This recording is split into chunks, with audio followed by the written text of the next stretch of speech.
এটা হচ্ছে সবথেকে আমার বারান্দার প্রাণ, আমার প্রাণ ভোমরা। এত সুন্দর ফুল ফোটে প্রত্যেক দিন। আজকে একটু অবশ্য কম ফুটেছে, তাও 4-5টা, কিন্তু এর থেকেও অনেক অনেক অনেক বেশি ফুল ফোটে। একদম 10-12টা ফুলও ফোটে, হাত ভরে যায় ফুলে। আর বারান্দায় আসলে এত সুন্দর একটা মিষ্টি গন্ধ বের হয় এই ফুলটা থেকে, টগর ফুল থেকে। দেখেন ফুলটা কত বড় ফুটেছে, ক্যামেরায় কত বড় লাগছে, অনেক বড় বড় ফুলগুলো, আর এত মিষ্টি একটা গন্ধ। আর গাছটা দেখেন পুরা সবুজ, অস্থির। আর সেই সাথে যে করলা গাছ বলেছিলাম না, করলা গাছ হয়েছে, আপনাদের দেখিয়েছিলাম একটা ভিডিওতে। দেখেন এখন করলা ঝুলেছে, করলা বড় হয়ে গিয়েছে।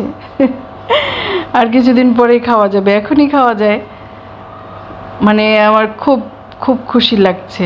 এই যে আরেকটা পোকা ধরেছিল, এই যে নষ্ট হয়ে গিয়েছে। তাও মাশাআল্লাহ অনেকগুলো করলা আছে। আমি আগের ভিডিওতে আপনাদের দেখিয়েছিলাম যে আমার বারান্দা বাগানে খুব সুন্দর করলা গাছ হয়েছে, তাতে ফুল এসেছে। এই যে আরেকটা গাছে দেখেন করলা, অনেকগুলো করলা ধরেছে। খুব খুব ভালো লাগছে ভীষণ। আরেকটা গাছে এই যে দেখেন, এটা করলা পড়েছে।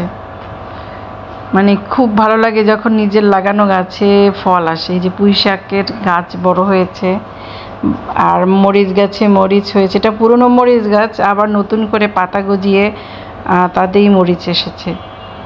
বাইরে থেকে ছোট ছোট জলের বোতল আমি সুন্দর করে টানিয়ে দিয়েছিলাম গুঁড়ো দিয়ে, সেখানে আমার সুন্দর শাকসবজি হচ্ছে।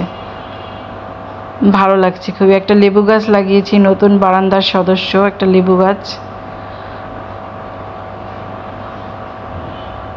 আর ওই যে মহারানী, তার যন্ত্রণায় চেয়ারে কেউই বসতে পারে না, পুরো চেয়ারটা জুড়ে শুধু সে একাই শুয়ে থাকবে। অনেকবার এটা নিয়ে আমি রিভিউ করেছিলাম।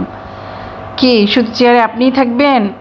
বন্ধুদের বলে দেন কেমন লাগলো আমাদের বাগান। অবশ্যই কমেন্টস করে জানাবেন।